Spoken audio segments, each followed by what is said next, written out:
नमस्कार. मी अमित फटक, राहणार बुर्ली, तालुका पलूस, जिल्हा सांगली. माझ्याकडे टोटल लहान मोठ्या मिळून 9 गायी आहेत.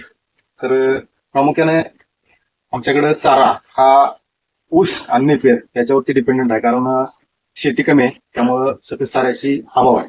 आणि त्याचाच परिणाम आम्हाला असा झाला की त्या सकस चाऱ्याच्या अभावामुळे फॉस्फरस डिफिशियन्सी मला जाणवायला लागली जनावरांमध्ये, आणि रिपीट ब्रीडिंग आणि त्याबद्दलच्या ज्या शंका म्हणजे थोडक्यात या गाईला फॉस्फरसच्या डिफिशियन्सीमुळे ज्यावेळी AI करण्यासाठी डॉक्टरांनी हात टाकला, तर त्यावेळी तिथं जे बळस जो आहे तो पूर्णपणे पाण्यासारखा बळस आणि जास्त प्रमाणात पडत होता.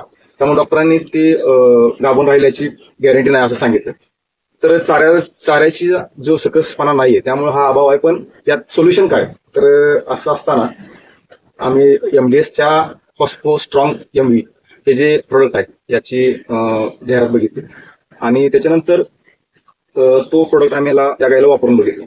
त्याच्यानंतर जवळजवळ 10 दिवस मी हा प्रोडक्ट वापरला. 10 दिवसानंतर ही परत ज्यावेळी वापरायला चालू केल्यापासून 10 दिवसानंतर ज्यावेळी माझ्यावर आली, तर त्यावेळी चेक केल्यानंतर पूर्णपणे फॉस्फरस डिफिशियन्सीचा इश्यू जो होता तो रिझॉल्व्ह झाला याचा. आणि तिला आता आणखी परत भरवलेले आहे, आणि ABSच्या ट्रेंड या जर्सी बोलून तिला आता गाभून तिला भरवलेले आहे. तर हा रिझल्ट चांगला आहे आणि सगळ्यांनी वापरून बघा. आणि हा एक फीडबॅक व्हिडिओ म्हणून मी बनवत आहे.